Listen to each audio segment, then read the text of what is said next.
What y'all listening to? Limelight Highlight Podcast.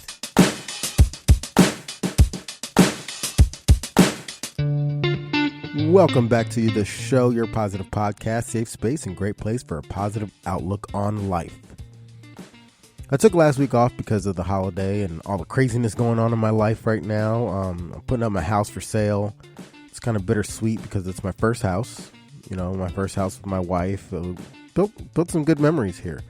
But it's the time for the next step in my life and my wife's life. And time to close this chapter to open up another.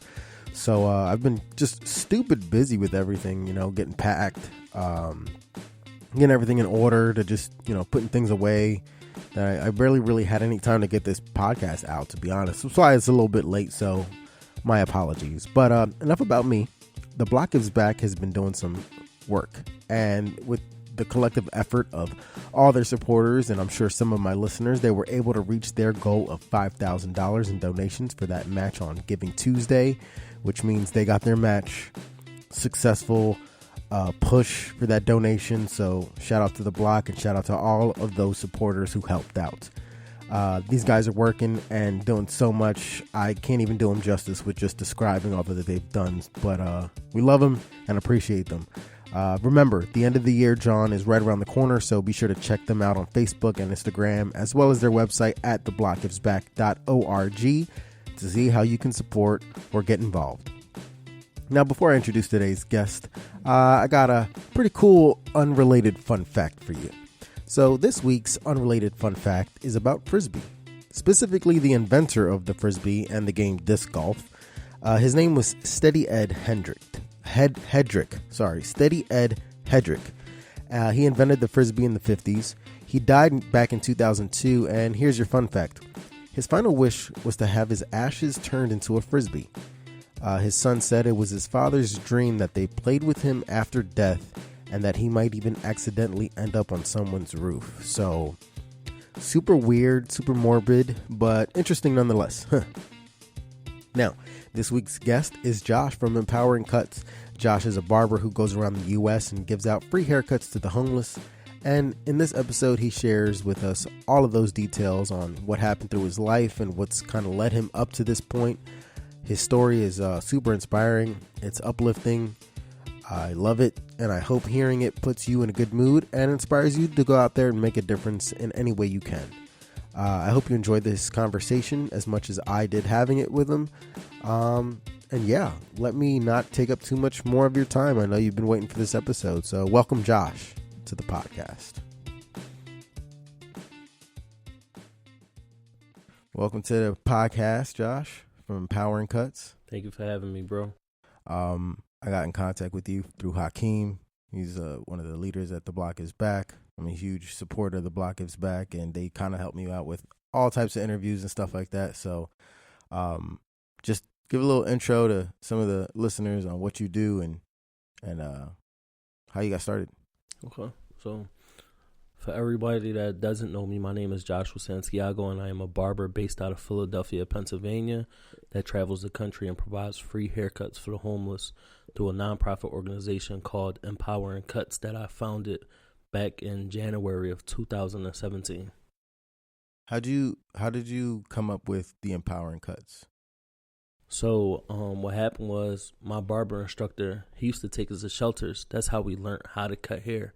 And honestly, for me being able to provide a free haircut to somebody meant more to me than I actually received money for it.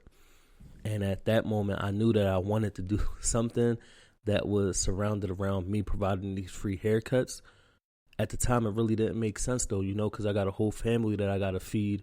So it was a lot of negative. It was a lot of people that I surrounded myself around that were very negative about it, you know, because they was like, man, you're not going to be able to get no money off of being able to do free haircuts. But I always stood grounded, you know, and I knew for a fact that eventually them same people that were doubting me would be the same people that would start supporting me when it start making sense, you know? So that's basically what happened. How old are you? 29. 29. Did you always want to cut hair? It's something that I always wanted to do. Something that I always wanted to do since a kid. It was just a lot of trials and tribulations. I come from North Philly, man. You know, from the trenches. So it was a lot of obstacles in my way, you know. So, because I know, so I live in San Diego now. okay, born and raised in Philly.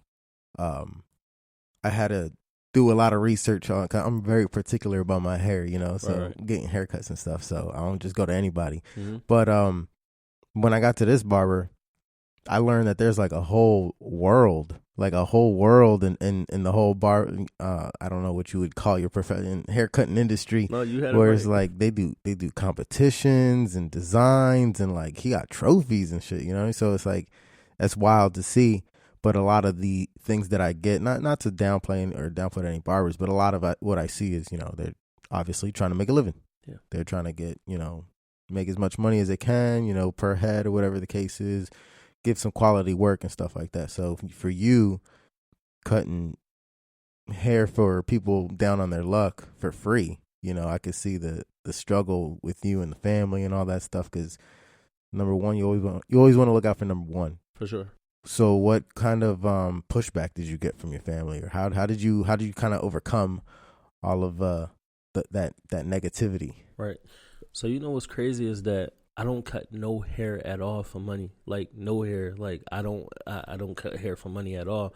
What's crazy is that I drive for Uber. That's how I make my money, you know? Wow. And that's because my passion when it comes to me being able to provide these free haircuts, I'm so passionate about it that it's just something that I just don't want to profit off of, you know? Like if I could turn empowering cuts into something that I can just strictly focus on 40 hours a week and I don't got to focus on Ubering, then that'd be amazing because at that point now it's just me leveling up.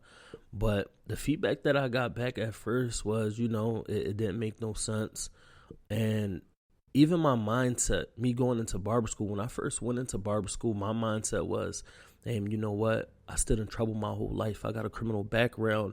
And I know a lot of barbers that's making a lot of money right now. So I think that this is the best profession for me to get into. How old were you when you got into it? Barber? Yeah. So I went to barber school about like 6 years ago. Yeah, about like 6 years ago. Previous to that, I never had no experience in picking up a clipper a day in my life though, you know? But once again, it's something that I always wanted to do, man. Like what's crazy is that when I was a kid, my dad, he used to cut my hair. And he used to mess me and my brother up every time because he wasn't a barber, you feel me? Yeah. But trying to save $1. Right, because we didn't have it, you know? Like when he did have it, he'll take us to the Chinos, $5 haircut. Yeah, you know? I know exactly right? what you're talking, right under the L. Right. And every time he'll do it, though, he'll mess us up. He'll jack us up. So I'll go to school. I'll be the class clown for like a whole week, you know? And my brother, he was tired of that. So he actually started cutting my hair. He did way better than my dad.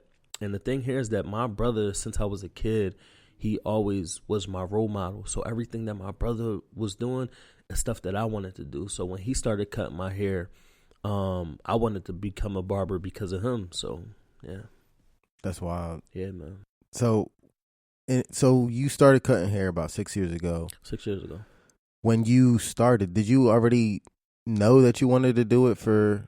I mean, obviously, you know, your initial thoughts were, hey, you got a criminal background, as many of us do here in Philly. You see a lot of people getting money cutting hair. Why not get into the same industry? So at what point did you stop and say, oh, you know what? I don't really want to do this for the money. At what point did that change?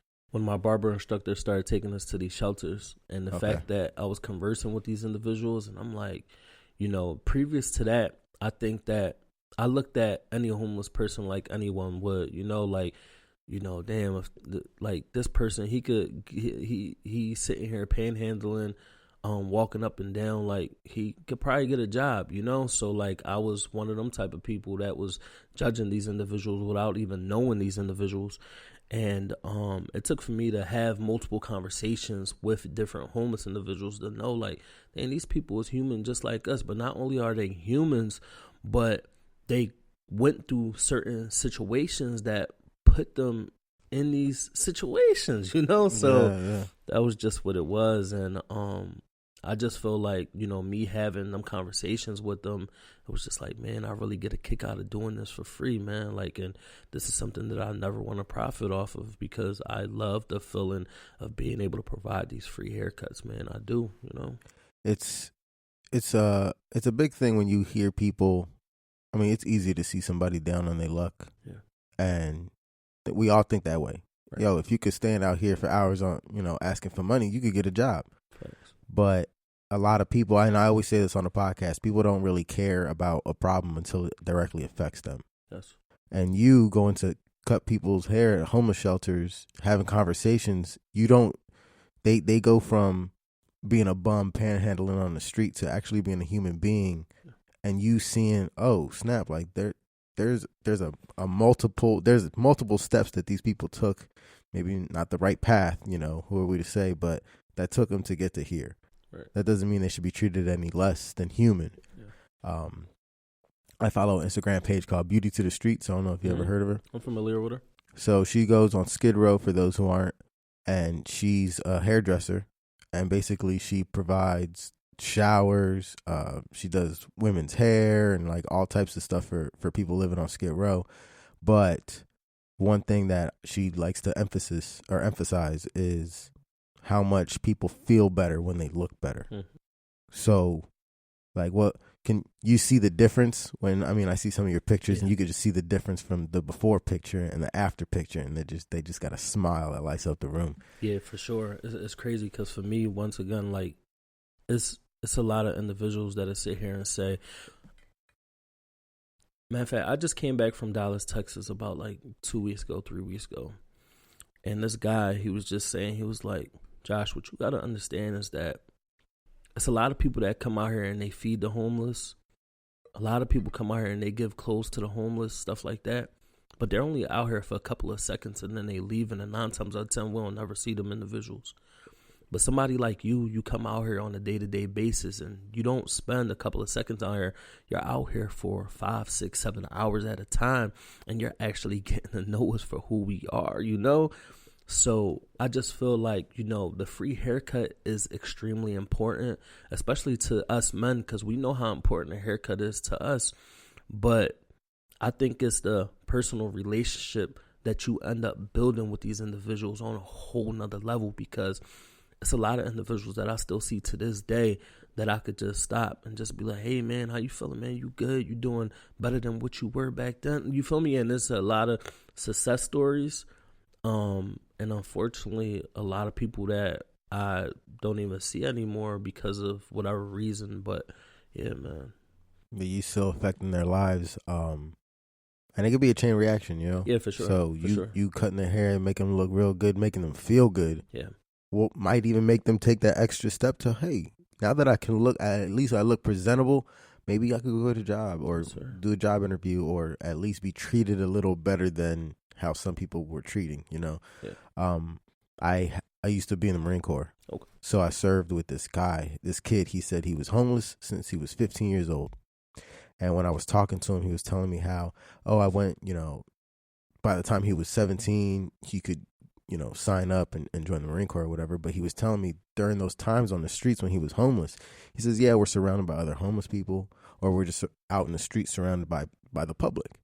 But because how they look at us, we're so alone and isolated that he just starts having these, like people think a lot of homeless people are homeless because of drugs. Yeah.